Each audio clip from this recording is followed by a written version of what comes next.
श्री गणेश सकल सुखदायक।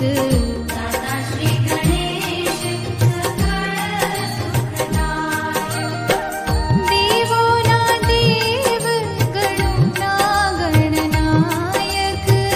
देवोना देव गणोना गणनायक। दादा श्री गणेश सकल सुखदायक।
दादा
પટલે વક્ષસ્થલે કૌસ્તુભમ નાસાગ્રે વરમૌક્તિકં કરતલે વેણુકરે કંકણમ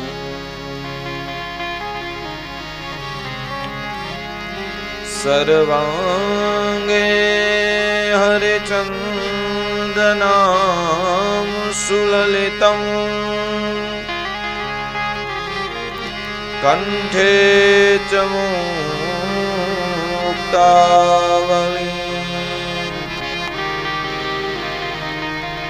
ગોપસ્ત્રી પરિવેષ્ટિતો વિજયતે ગોપાલચૂડામણી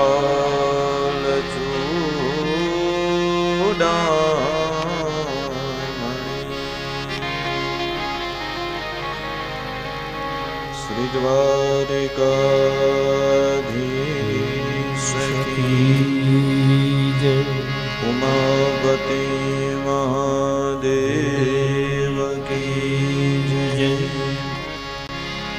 ઓ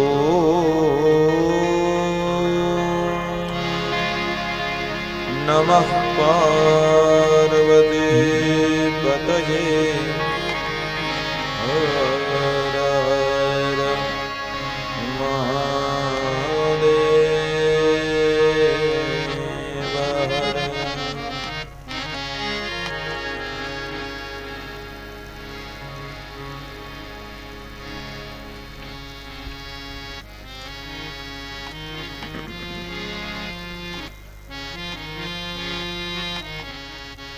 કૃષ્ણાય વાસુદેવાય હરયે પરમાત્મને પ્રણતઃ ક્લેશનાશાય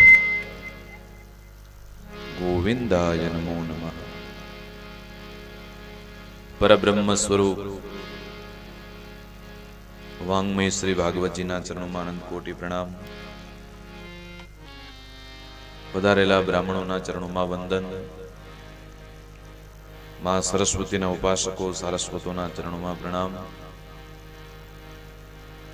આપ સર્વના મન મંદિરની અંદર બિરાજમાન એ વાંગ્મય સ્વરૂપ શ્રી હરિના ચરણોમાં પ્રણામ. સ્વર્ગસ્થ શશિકાંતભાઈ પીપળિયા તથા સમસ્ત પીપળિયા પરિવારના પિત્રોને ભગવાન શ્રી હરિનું શરણ મળે ભાવથી આયોજિત આ સપ્તદિવસીય શ્રીમદ ભાગવત જ્ઞાન યજ્ઞમાં પધારેલા તેમજ વિજ્ઞાન યુટ્યુબના માધ્યમથી સાંભળી રહેલા સૌ કોઈ શ્રોતાજનોને, પધારેલા આપ સર્વ વૈષ્ણવોને વ્યાસપીઠથી મારા જય શ્રી કૃષ્ણ. હરિઓમ. જય શ્રી રામ.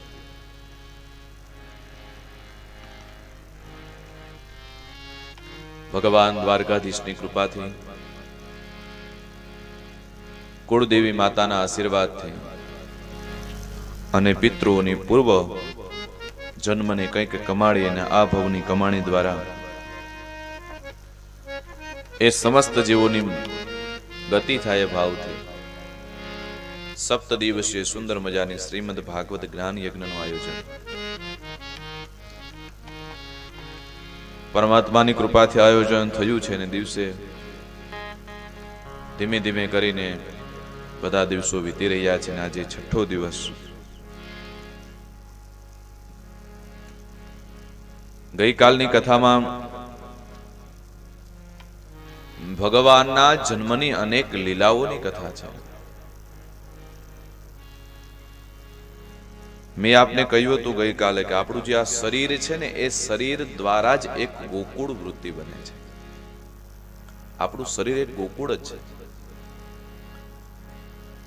5 કર્મેન્દ્રિય, 5 જ્ઞાનેન્દ્રિય અને 11મું મન, શરીરની જે ઇન્દ્રિયો છે એમને ગો કહેવાય, અને કુલ યાની સમૂહ, ઇન્દ્રિયોનો જેને સમૂહ કહેવાય એમને ગોકુળ કહેવામાં આવે.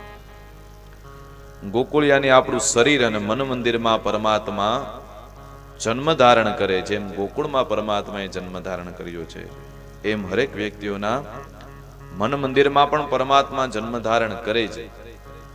એ હેતુ માટે પરમાત્માને સ્થાન આપવામાં આવ્યું છે મન. કારણ કે મન જ એવું એક તત્વ છે જે તત્વની અંદર પરમાત્મા સદાકાળ માટે બિરાજમાન રહી શકે છે. મન એવ મનુષ્યાણામ કારણ મંદ મોક્ષયો. એ મનની અંદર બિરાજમાન એ શ્રી હરિની જો કૃપા હોય તો જીવાત્મા બંધનના મુક્ત જે ગાંઠો રહેલી છે બંધનમાંથી મુક્ત થઈ જાય, અને એમની કૃપા ન હોય તો એ વારંવાર અનેક એવા સંસારના બંધનોમાં બંધાતો જાય. શરીરમાં પરમાત્મા ક્યારે પ્રગટે તો કહે છે કે હું હટે ને તો હરિ આવે, નહીતર એવું આપણે કરતા રહીએ, હું કરું તે જ બરાબર, હું કરું તો જ ચાલે, મારા સિવાય કોઈ કરી ન શકે. જ્યાં હું હતો ત્યાં બધું થયું. હું જો હટી જાય તો ત્યાં હરિ પ્રગટે, હું ન હટે તો ત્યાં હરિ ભગવાન ક્યારેય ન પ્રગટે. તો એવી ગોકુળ રૂપી ઇન્દ્રિયોમાં, ગોકુળ રૂપા આ શરીરમાં પરમાત્મા શ્રી હરિનો મન મંદિરની અંદર જન્મ થયો છે. સૌ કોઈ ગોકુળવાસીઓ આવી ભગવાનના જન્મોત્સવ ઉજવી રહ્યા છે. ભગવાનના નામકરણ સંસ્કાર કરવામાં આવ્યા. અનેક એવી ગોપીઓની સાથે પરમાત્મા લીલા કરે છે. જે ભગવાનની લીલાઓ છે એ લીલાઓ પરમાત્માની એક પ્રાદેશિક ભાષામાં આપણે કહીએ તો વ્યક્તિઓના મનની અંદર પરમાત્માની લીલા બેસી જાય એ ભાવથી ગોપીઓ સાથે પરમાત્મા વિહાર કરે છે. નહીતર ગોપીઓ કોઈ સામાન્ય છે નહીં. સ્વયં ઋષિમુનિઓ આ ધરા ઉપર જન્મ લઈને ભગવાનની સાથે લીલા કરવા માટે આવ્યા છે. ગોપી ભાવનો અર્થ એ જ થાય, ગોપનીય ભાવ જાનાતી સા ગોપી. જે અંદરનો ભાવ જાણે છે, તે પરમાત્માનો ભાવ જાણે છે, એને ગોપી કહેવાય. ગોપીઓ સાથે પરમાત્મા અનેક એવી લીલાઓ કરે છે. વસ્ત્રાહરણ લીલા પરમાત્માએ કરી છે.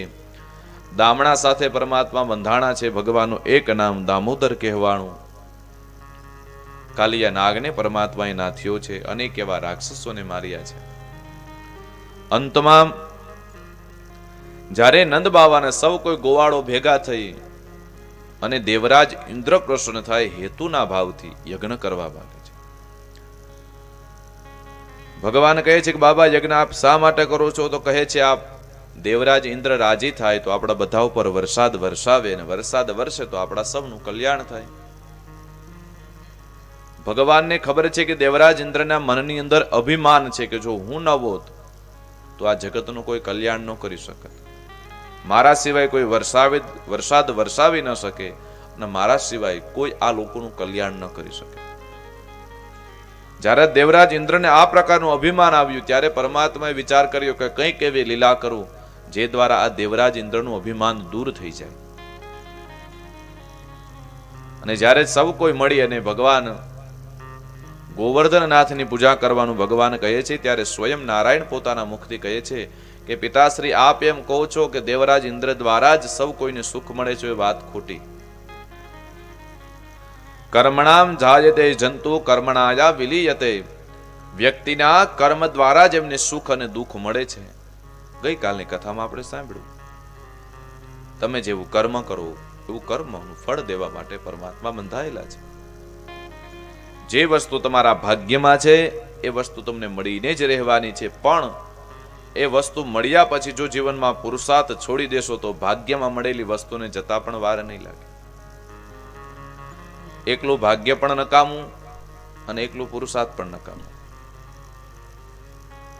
આપણે ઘણા બધા સમાજની અંદર દાખલાઓ જોતા હોઈએ. વ્યક્તિ કાંઈ ન કરતો હોય, કેવલ એસો આરામની જિંદગી જીવતો હોય, છતાં એમની પાસે અઢળક સંપત્તિ હોય, કંઈ નથી કરતો. નાની એવી સિગ્નેચર કરે, લાખો રૂપિયા કમાઈ જાય. આ વ્યક્તિના ભાગ્ય. પુરુષાર્થની વાત કરીએ તો આ ખેતરોમાં જે કામ કરે છે, રોડ બનાવવા માટે જે કામ કરે છે, મજૂરો રાત દિવસ અનહદ મહેનત કરે છે, છતાં એમને સાંજ પડતા 400-500 રૂપિયાની જે મજૂરી મળવાની હોય એ મળે છે. અર્થાત મહેનત કરે છે, છતાં એના ભાગ્યમાં એ મજૂરીના જે કઈ મૂલ્ય છે એ જ એમને મળે છે. જ્યારે તમારા ભાગ્યમાં જે વસ્તુ પરમાત્માએ પ્રદાન કરી છે એ પ્રદાન કર્યા પછી જો એ વસ્તુને યોગ્ય રીતે ઉપયોગ ન કરો અને પોતાના જીવનમાંથી પુરુષાર્થને છોડી દો, એમ કહો કે જે ભાગ્યમાં હશે મળી જશે, ભાગ્યમાં હશે મળી જશે. પરમાત્મા દેવા માટે તો બેઠા છે, પણ એ પહેલા પરમાત્મા કહે છે તમારા ભાગ્યમાં છે, તમને મળવાનું જ છે, પણ એ મેળવવા માટે જીવનમાં પુરુષાર્થ કરવો બહુ જરૂરી છે. કોઈ પણ ફિલ્ડ હોય, પોતાના કાર્યમાં પુરુષાર્થ કરો તો જ આગળ આવવું, નહીતર બેઠા બેઠા એમ કહે ને કે કુબેરના ભંડાર પણ ખાલી થઈ જાય. પુરુષાર્થ વિના કોઈ ન મળે. જે કર્મ કરતા હોય નિષ્ઠાપૂર્વક એમાં પુરુષાર્થ કરો. પરમાત્મા પુરુષાર્થનું ફળ દેવા માટે બેઠા છે. નહીતર તમારા ભાગ્યમાં લખેલું છે પરમાત્મા તમને આપશે, પણ જો એને પુરુષાર્થ દ્વારા સિદ્ધ નહીં કરો તો થોડા ક્ષણમાં તમારી પાસેથી પાછું જતું પણ રહેશે. જો આપની પાસે પુરુષાર્થ છે તો એ તમારા ભાગ્યમાં જે મળેલું છે એ કાયમી માટે તમને ફળીભૂત થવાનું છે. એકલા ભાગ્ય પણ નકામા છે. બેઠા બેઠા ખાતા રહીએ અને કોઈ દિવસ કોઈ પ્રકારના પુરુષાર્થ ન કરીએ તો લક્ષ્મીજી ખૂટી જાય. અને એકલા પુરુષાર્થ પણ કરતા રહીએ, જો તમારા ભાગ્યમાં નથી તો તમને નથી પણ મળવાનું. એકલું ભાગ્ય પણ નકામું અને એકલો પુરુષાર્થ પણ નકામું. બંને વસ્તુ સાથે જોઈએ. ભાગ્ય હોય ત્યાં પુરુષાર્થ પણ કરવો પડે, અને પુરુષાર્થ કરો તો ભાગ્યમાં ન હોય તો પણ ભગવાનને દેવું પડે છે. તમારો પુરુષાર્થ સાચો હોવો જોઈએ.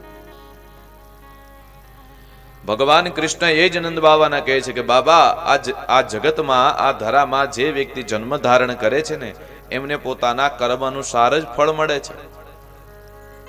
કર્મથી વિશેષ કઈ મળતું નથી અને કર્મથી ઓછું પણ કઈ મળતું નથી. જે વ્યક્તિ જેવું કર્મ કરે છે એવું ફળ પરમાત્મા એમને પ્રદાન કરે છે. જેના દ્વારા તમારું રક્ષણ થાય છે, જેના દ્વારા તમારું પોષણ થાય છે. બાબા આપે પૂજા કરવી હોય તો આ પ્રકૃતિની પૂજા કરો ને. પ્રકૃતિ દ્વારા તો આપનું કલ્યાણ છે.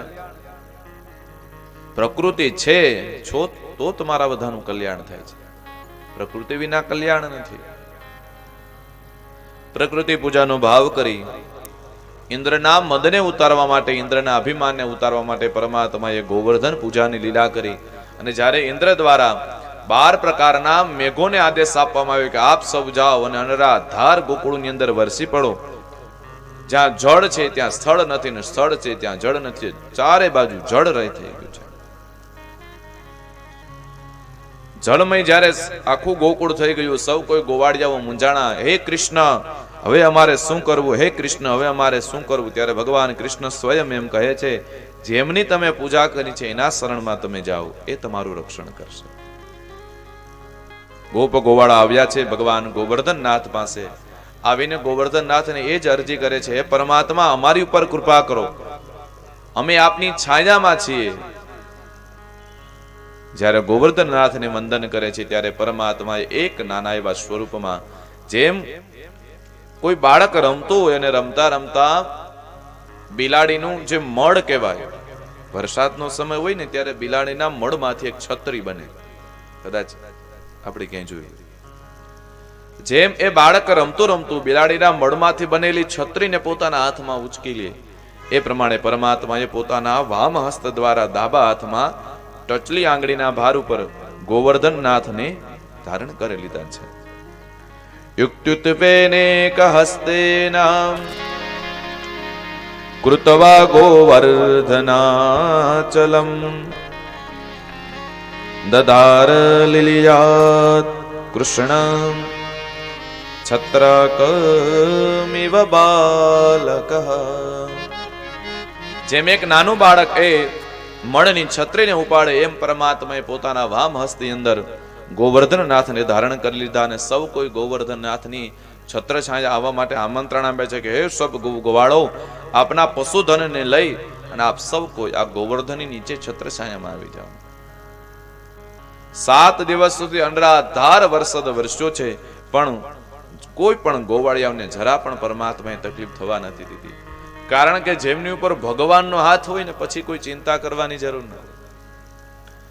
ગોવાળિયાઓ વિચાર કરે, કાનુડાએ કેટલા દિવસથી આ પર્વતને ઉપાડીને રાખ્યો છે, તો કદાચ થાકી ગયો હશે. તો સૌ કોઈ ગોવાળિયાએ કહ્યું કે કાના, જો તું થાકી જા તો અમને કહેજે, અમે થોડો તારા લાકડીનો ટેકો આપીએ.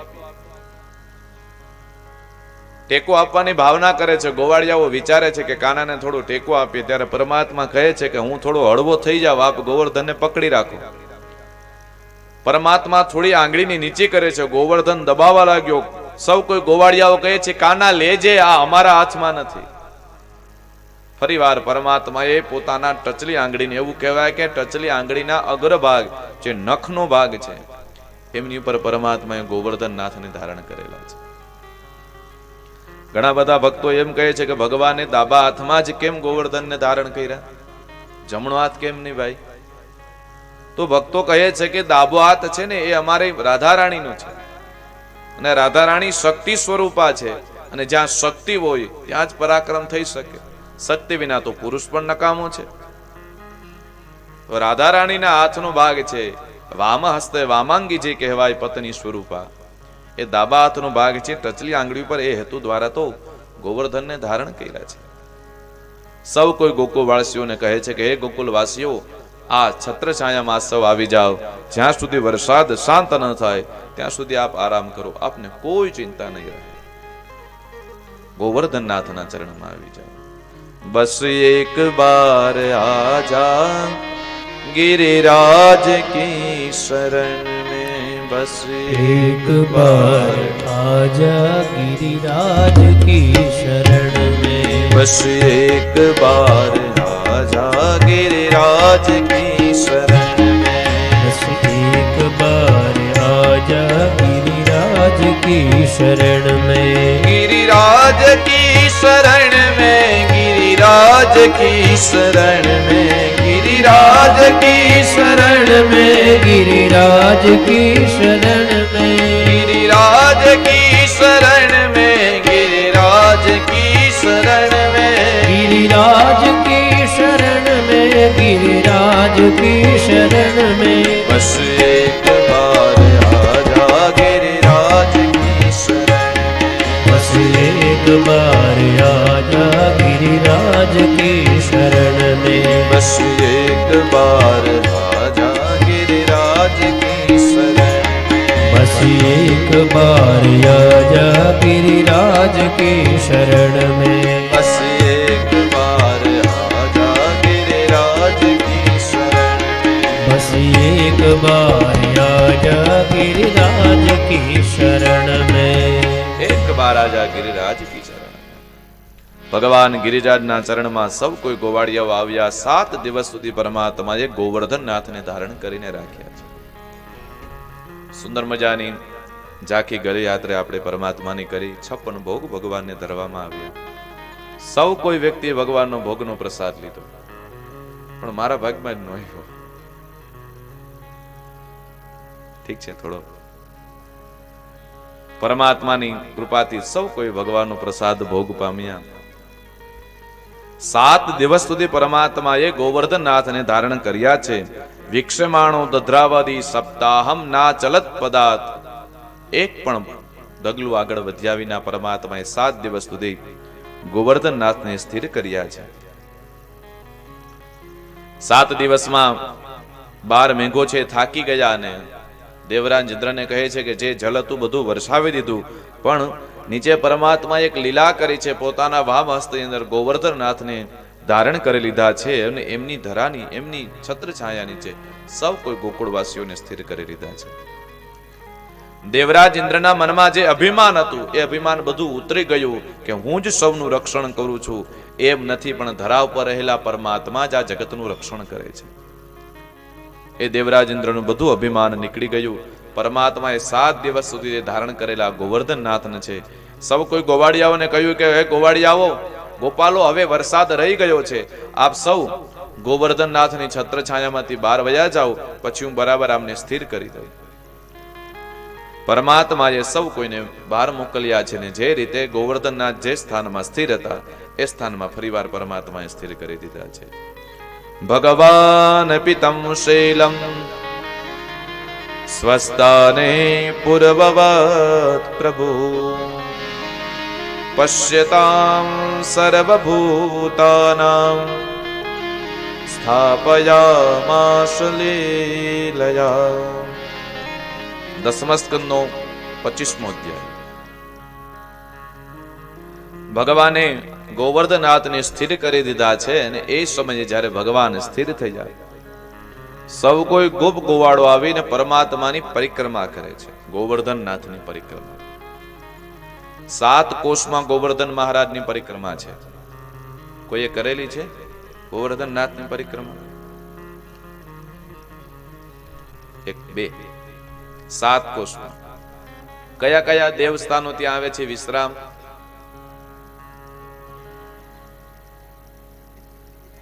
આપણે પરિક્રમા તો કરી ને.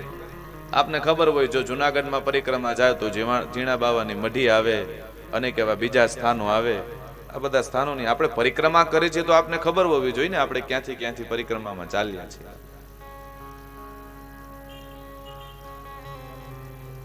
અનેક એવા વિશ્રામો આવે છે.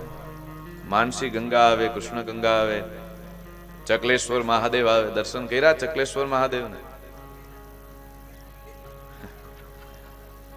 ચકલેશ્વર મહાદેવ આવે એવા ગોવર્ધનનાથ છે. ત્યાંના વ્રજની ભાષામાં સુંદર મજાનું ગોવર્ધન મહારાજનું એક પદ છે. 7 કોષની ભગવાનની પરિક્રમા છે. ગોવર્ધનનાથની પરિક્રમા આપણે ગિરનારની પરિક્રમા કરીએ એ જ પ્રમાણે ગોવર્ધનનાથની પણ પરિક્રમા છે. પહેલાના સમયમાં તો સુવિધાઓ કોઈ હતી નહીં, પણ અત્યારે તો સુંદર મજાનો રોડ બની ગયો છે. જે વ્યક્તિ ચાલીને ન જઈ શકે એમને માટે વાહનની વ્યવસ્થા પણ ત્યાંના સંસ્થાપકો દ્વારા કરવામાં આવી છે. અતિ પવિત્ર ભગવાન ગોવર્ધનનાથ. શ્રી ગોવર્ધન ગિરધારી મહારાજ તેરે ભાલે મુંગટ સોહિરયા. શ્રી ગોવર્ધન ગિરધર. જય ગોવર્ધન મહારાજ, જય ગોવર્ધન મહારાજ, તેરે માથે મુકટ બિરાજ રહ્યો, તેરે માથે મુંગટ બિરાજ રહ્યો, તેરે માથે મુકટ બિરાજ રહ્યો, તેરે માથે મુંગટ બિરાજ રહ્યો. તો પે પાન ચડે, તો પે ફૂલ ચડે, તો પે પાન ચડે, તો પે ફૂલ ચડે, તો પે ચડે દૂધ કી ધાર, તો પે ચડે દૂધ કી ધાર. તેરે માથે મુકુટ બિરાજ રહ્યો, તેરે માથે મુકટ બિરાજ રહ્યો. જય ગોવર્ધન મહારાજ, જય ગોવર્ધન મહારાજ, તેરે માથે મુકુટ બિરાજ રહ્યો, તેરે માથે મુકટ બિરાજ રહ્યો.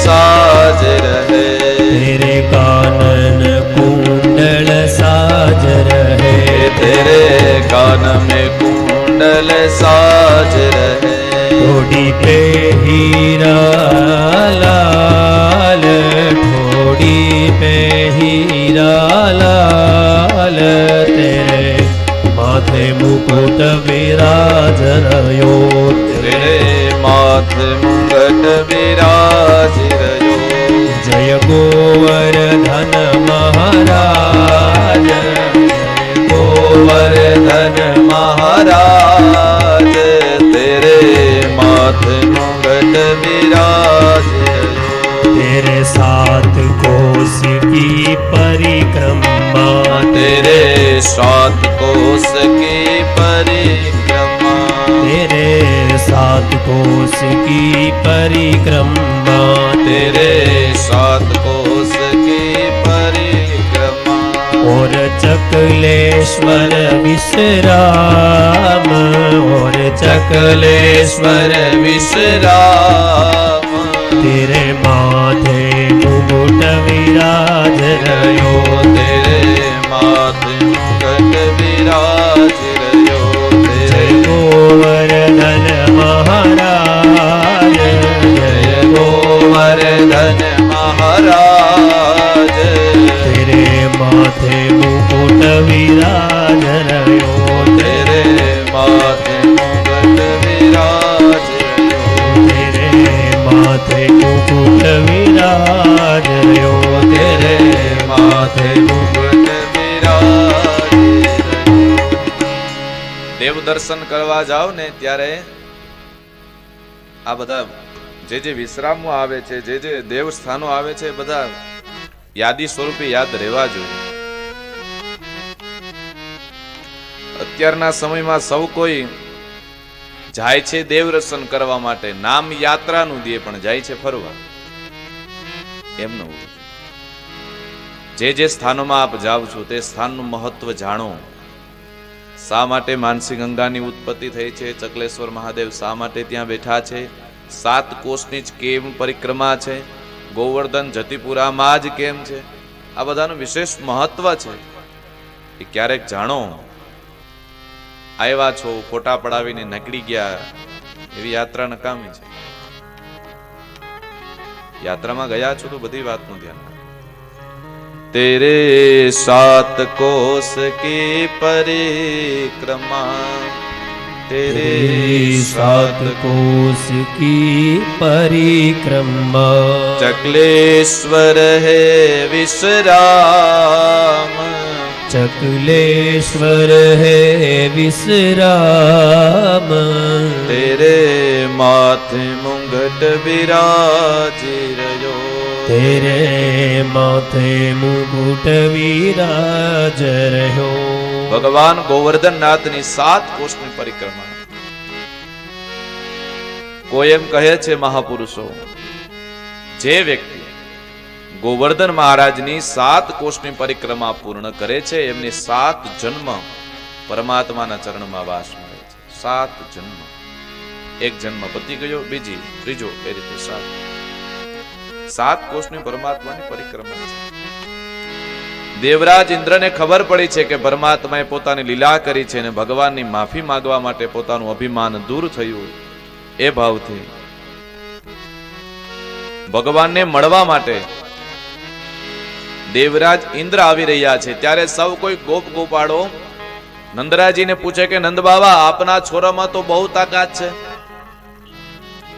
જુઓ તો ખરા, 7 દિવસ સુધી આ તમારા દીકરાએ પોતાના વામ હાથની અંદર ટચરી આંગળીના વજન ઉપર 7 દિવસ સુધી આ પર્વતને પોતાના હાથમાં ઉપાડીને રાખ્યો. બોલો, આ છે કોણ? તમે કઈ છુપાવતા તો નથી ને? આ તમારો દીકરો મને કોઈ સામાન્ય નથી લાગતો. કોણ છે આ તમારો દીકરો? નંદ બાબા કહે કે ભાઈઓ, મને ખુદને ખબર નથી કે આ લીલાને કેમ કરી. હું કંઈ પણ જાણતો નથી. પણ જ્યારે ગર્ગાચાર્ય મહારાજ મારા બંને દીકરાઓના નામકરણ સંસ્કાર કરવા માટે આવ્યા ત્યારે એમને કહ્યું હતું કે આ તમારો જે કાનુડો નાનો દીકરો છે યશોદાનો જાયો, એ ભગવાન નારાયણ જેવા ગુણવાળો થશે. તસ્માનંદ કુમારોયમ નારાયણ સમો ગુણેહી. હે નંદરાય, આપનો જે દીકરો છે એ નારાયણ જેવો ગુણવાળો થશે. અને નારાયણમાં જે ગુણો છે એ બધા ગુણો અમારા લાલામાં છે. કદાચ એ ભાવથી એમને આ લીલા કરી હોય. હું કોઈ વસ્તુ કઈ જાણતો નથી. જે જાણે હરી જાણે. પણ એ લાલાએ આપને કહ્યું હતું કે પ્રકૃતિની પૂજા કરો અને પ્રકૃતિની પૂજા થકી એમને આપણું રક્ષણ કર્યું, એ વાત સાચી. ભગવાન શ્રી કૃષ્ણ ગોવર્ધન લીલા કરે છે એ પાછળનો પરમાત્માનો બહુ મોટો સંદેશ આ જગત માટે છે. ભગવાન કહે છે પ્રકૃતિ તમારું રક્ષણ કરે છે તો મનુષ્ય જીવનનો પહેલો ધર્મ એ બને છે એમને પ્રકૃતિનું રક્ષણ કરવું જોઈએ. મેં કદાચ પહેલે દિવસે કથામાં કહ્યું હતું કે ભાગવતમાંથી 3 વસ્તુ શીખવાની છે. પહેલું, મનુષ્યનો મનુષ્ય સાથે કેવો વ્યવહાર હોવો જોઈએ. બીજી વાત, મનુષ્યને ઇતર જે જીવ છે એમની સાથે કેવો વ્યવહાર હોવો જોઈએ. અને ત્રીજું, મનુષ્યને વનસ્પતિ સાથે, ઔષધિઓ સાથે, પ્રકૃતિ સાથે કેવો વ્યવહાર હોવો જોઈએ એ ભાગવતમાંથી શીખવાનું છે. ભગવાન ગોવર્ધન લીલા દ્વારા એ જ કહે છે કે હે સમસ્ત જીવો, આ ધરા ઉપર જો આપને સુખી થવું છે, આરોગ્યવાન બનવું છે તો પ્રકૃતિનું સેવન કરતા શીખો. જ્યાં જ્યાં પ્રકૃતિઓ ખેલેલી છે, જ્યાં જ્યાં વૃક્ષો રહેલા છે, ત્યાં ત્યાં વરસાદ સૌથી વધારે વરસે છે. આ વિજ્ઞાન પણ માન્ય માને છે. વિજ્ઞાનીઓ પણ સ્વીકારે છે કે જ્યાં વૃક્ષો વધારે હોય, જ્યાં વનસ્પતિ વધારે હોય, ત્યાં વરસાદ જલ્દી ખેંચાઈને આવે છે. આપણે અનુભવ કરીએ, કચ્છ વિસ્તાર જે છે, એ કચ્છ વિસ્તારમાં જંગલો ઓછા છે ને રણનો વધારે ફેલાવો છે, તો ત્યાં કચ્છ વિસ્તારમાં વરસાદનું ઓછો થાય છે. જ્યાં વરસાદ વધારે થાય, જે જંગલો હોય, ડાંગ જિલ્લો છે, સાપુતારા છે, આ વિસ્તારોમાં વારંવાર અતિવૃષ્ટિ થાય છે. એનું કારણ એ જ છે કે ત્યાં અનેક એવા વૃક્ષો રહેલા છે, જંગલો રહેલા છે, જેના દ્વારા જ ત્યાં વરસાદ વધારે વરસે છે. આપની આજુબાજુમાં વૃક્ષો વાવો, પ્રકૃતિ વાવો, કારણ વૃક્ષો દ્વારા જે ઓક્સિજન મને ને તમને મળે છે એના દ્વારા જ આપણું આયુષ્ય ચાલે છે. ઓક્સિજનની કિંમત શું કહેવાય અત્યાર સુધી કોઈને ખબર નહોતી, પણ આ 2 વર્ષમાં ભગવાને બરાબર બધાને સમજાવી દીધા કે 100 ઓક્સિજનની કિંમત કેટલી છે. આપણે બધા જાણીએ છીએ 1 ઓક્સિજનની કિંમત કેટલી છે. એ ઓક્સિજન ક્યાંથી મળે છે? કૃત્રિમ રીતે તો ઓક્સિજન સૌ કોઈ વિજ્ઞાન દ્વારા બનાવી લે છે, પણ પરમાત્માએ પણ આપને ઓક્સિજનની તમામ વસ્તુઓ આપણી પાસે આપી જ દીધી છે. બસ એનું જતન કરવાની આપણે ટેવ રાખવાની છે. આપની આજુબાજુ જે વૃક્ષો આપ વાવો છો, વૃક્ષોમાંથી પણ રાત દિવસ ઓક્સિજન નીકળે છે. તમારા ઘરે જ્યારે કોઈ પ્રસંગ હોય ત્યારે આપ સૌ આસોપાલવનું તોરણ શા માટે બાંધો છો? બીજા કોઈ પાનનું કેમ નહીં? વડલો બાંધો, પીપળો બાંધો, ખાખરો બાંધો, ઉંબરો બાંધો, કોણ ના પાડે? આસોપાલવ જ શા માટે? વિજ્ઞાન કહે છે આસોપાલવના એ વૃક્ષની અંદર એટલી તાકાત રહેલી છે. એક જ વૃક્ષ એવું છે જે 24 કલાક ઓક્સિજન ફેંકે છે. 24 કલાક.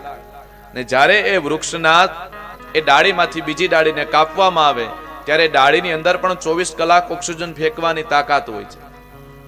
જ્યારે આપણે ત્યાં કોઈ પ્રસંગ હોય અને પ્રસંગમાં આપણે જો આસોપાલવનું તોરણ બાંધવામાં આવે તો જે મહેમાનો જે અતિથિઓ આવેલા હોય એ શ્વાસોશ્વાસની પ્રક્રિયા દ્વારા કદાચ કોઈ વ્યક્તિનો શ્વાસ ખરાબ હોય અને એ શ્વાસ દ્વારા જો રોગ ફેલાતો હોય, આસોપાલવનું તોરણ ત્યાં બાંધેલું હોય, એ આસોપાલવના એ પાનમાંથી સતત ઓક્સિજન બહાર નીકળતું હોય તો વધારે વ્યક્તિઓ ભેગા થવાથી જે શ્વાસોશ્વાસની પ્રક્રિયામાં કાર્બન ડાયોક્સાઇડ જે ફેલાય છે એ આસોપાલવનું તોરણ બાંધવામાં આવ્યું હોય તો કાર્બન ડાયોક્સાઇડ એ જ સમયે નાશ પામી જાય છે.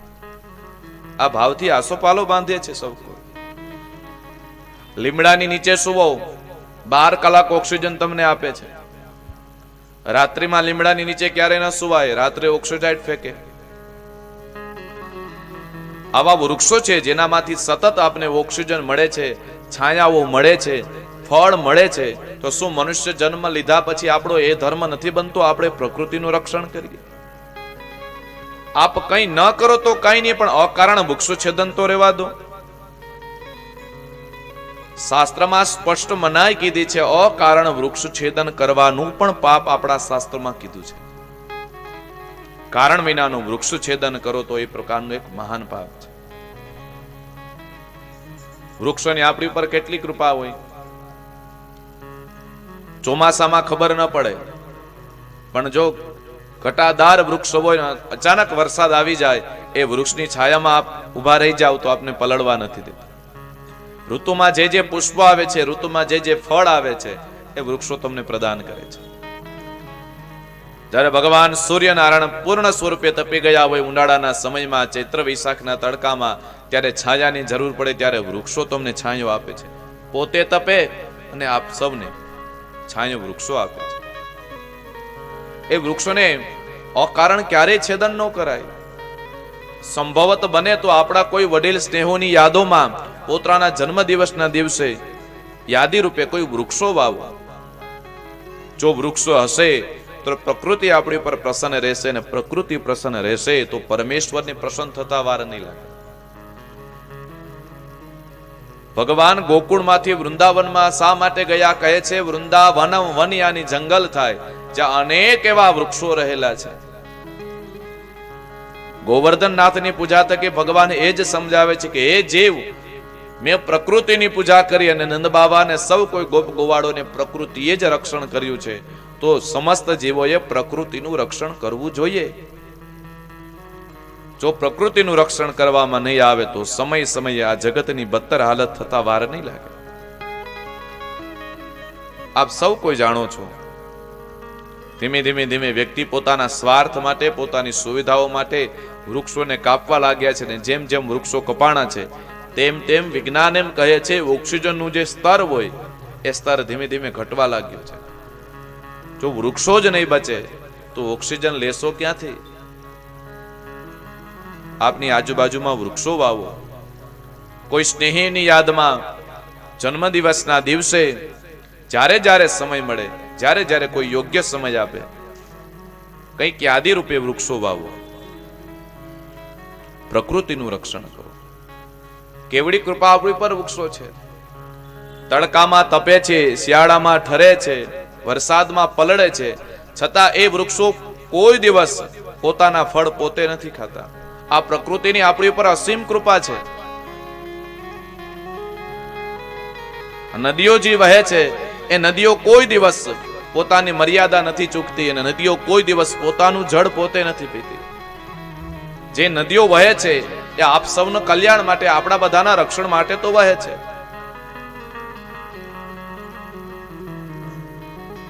ભગવાન સ્વયં એમ કહે છે કે આ ધરાના રક્ષણ માટે, આ પ્રકૃતિના રક્ષણ માટે જ મેં આ મનુષ્ય લોકમાં જન્મ ધારણ કર્યું છે. સરોવર તરુવર સંતજન, ચોથા વર્ષે મેઘ, પરમાર્થને કારણે આ ચારો ધર્યા દે.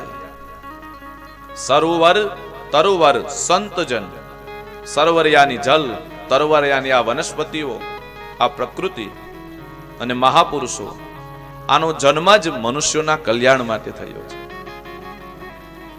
અકારણ વૃક્ષ છેદન ક્યારેય ન કરવું જોઈએ. વૃક્ષોનું જતન કરો, એમને જળ પીવડાવો. જે વ્યક્તિઓ વૃક્ષોનું જતન કરે છે, એક પુત્ર સમાન ફળ બતાવ્યું છે.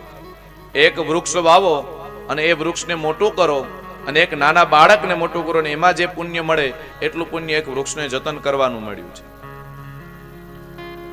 વૃક્ષો કેટલું બધું આપને આપે છે.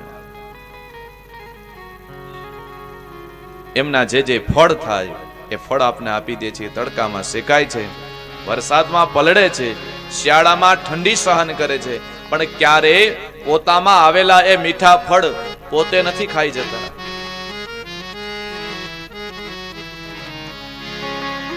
ઝાડવા પોતે રે એ પોતાના ફળ નથી ખાતા રે, ઉપકારી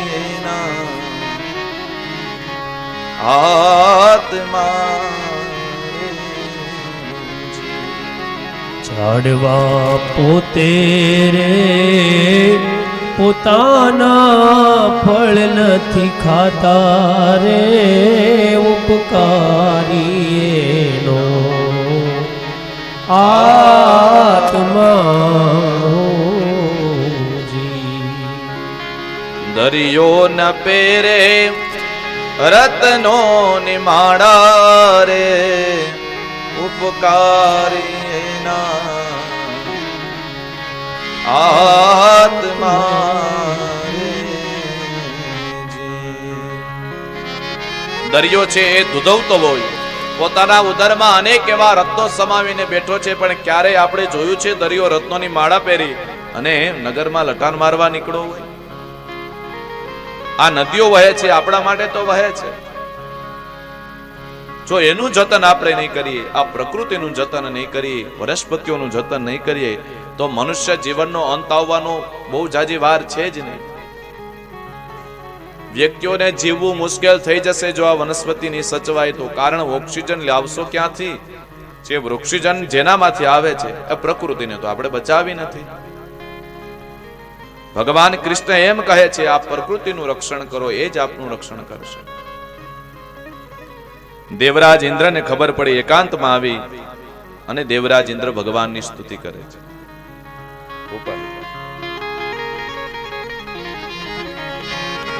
પરમાત્માને વારંવાર કહે છે કે હે નાથ, મને માફ કરો, મને ખબર નહોતી કે આપ સ્વયં બાળક સ્વરૂપ થઈ બાળ લીલા આપ વૃંદાવનની અંદર કરી રહ્યા છો. પણ જે નંદ બાબા દ્વારા વાર્ષિક મારું યજ્ઞ કરે છે, અચાનક યજ્ઞ બંધ કરી દેવામાં આવ્યો. અભિમાનમાં મદમાં આવી મેં અનેક એવા મેઘોને મોકલ્યા, પણ પરમાત્મા મને ખબર નહોતી કે આપ જ બાળ સ્વરૂપે ત્યાં વિચરણ કરો છો. અને એ સમયે દેવરાજ ઇન્દ્ર આવી એકાંતમાં ભગવાન શ્રી હરિની સુંદર મજાની સ્તુતિ કરે છે. વિશુદ્ધ સત્વં તવ ધામ શાંતમ, વિશુદ્ધ સત્વં તવ ધામ શાંતમ, વિશુદ્ધ સત્વં તવ ધામ શાંતમ, વિશુદ્ધ સત્વં તવ ધામ શાંતમ, તપોમયં દ્વસ્તરજસ્તમાસ્તકં, તપોમયં દ્વસ્તરજસ્તમાસ્તકં, માયામયોऽયં ગુણસંપ્રવાહો, માયામયોऽયં ગુણસંપ્રવાહો, માયામયોऽયં ગુણસંપ્રવાહો, માયામયોऽયં ગુણસંપ્રવાહો, ન વિદ્યતે તે ગ્રહણાનુબંધ, ન વિદ્યતે તે ગ્રહણાનુબંધ, ન વિદ્યતે તે ગ્રહણાનુબંધ, ન વિદ્યતે તે ગ્રહણાનુબંધ, વિશુદ્ધ સત્વં તવ ધામ શાંતમ, વિશુદ્ધ સત્વં તવ ધામ શાંતમ. હે પરમાત્મા, વિશુદ્ધ સત્વમ તવ ધામ શાંતમ, તપોમયમ ધ્વસ્ત રજસ્તમસ્તકમ. હે પરમાત્મા, હું વિશુદ્ધ હૃદયથી તમારા ચરણમાં વારંવાર વંદન કરું છું. જે મારા મનમાં જે અભિમાન અહંકાર હતો એ અહંકારને આપે ક્ષણવારમાં જ નાશ કરી દીધો.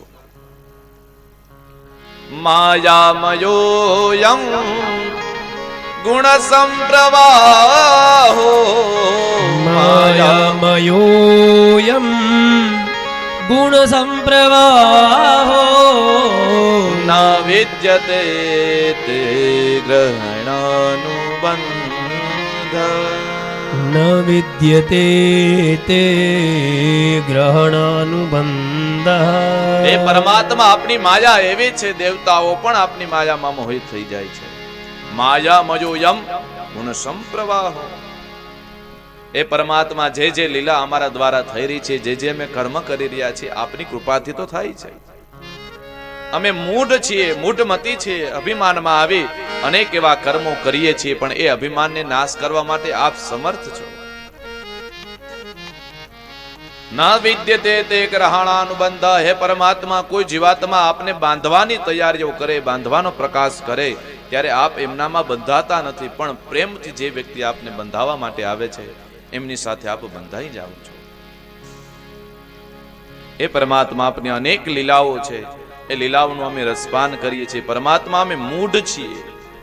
વારંવાર હું આપની ક્ષમા માંગુ છું. મને માફ કરો, મને માફ કરો. આ જગતના પિતા આપ છો, આ જગતના માતા પણ આપ છો, આ જગતના સખા પણ આપ છો. સર્વેશ્વર હે પરમાત્મા આપ જ છો. હે હરિ, હે નારાયણ, આપની કૃપાથી તો આ જગત ચાલે છે.